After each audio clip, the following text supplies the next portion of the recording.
ka sa babaeng selosa, sigurado yung imong lihok kontrolado na. Bisan nasa kamo ato daghan pangutana, ngano dugay ka kinsa imong kuyog ba? Pati cellphone nimo pirmi inspeksyonan, basin daw na akay lain nga gihigugma. Maskin office mate mahimong isupelit, bisan innocent lang mahimong away dayon diretso. Bisan ang sound nimo gi-explain nga limpyo imong tuyo, kung selosa kaayo siya lisod usbon ang duda.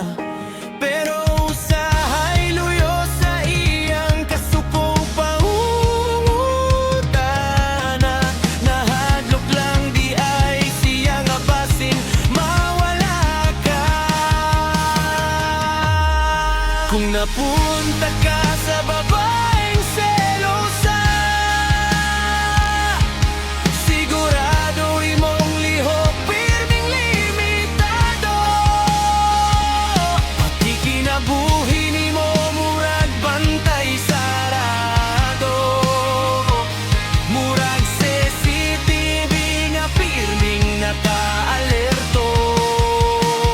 Pero kung tinuod imong gigma ug walay tinago, sa tanang usahay kay nahigugma siya og todo. Kayang sobra nga selos usahay gikan sa kahadlaw, nga basin usa ka adlaw biyan siya og kalam. Muadto ka gawas kinahanglan update pirmi,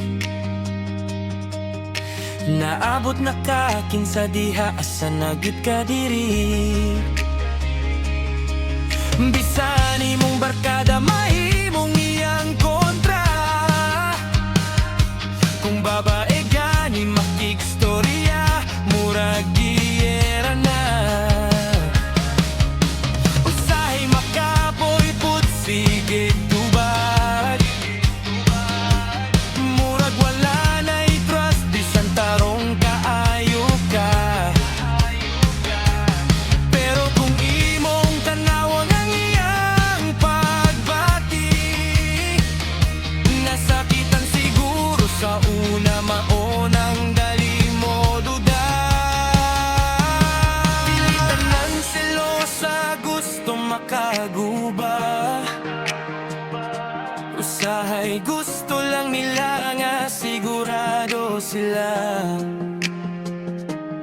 Pero importante gihapon ang pagsinabtanay, kayang gugma walay pulos kung puro na lang kasamo kung away. Kung napunta ka sa babaeng selosa, sigurado gyud lihok nimo limitado.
napunta ka sa babaeng selosa,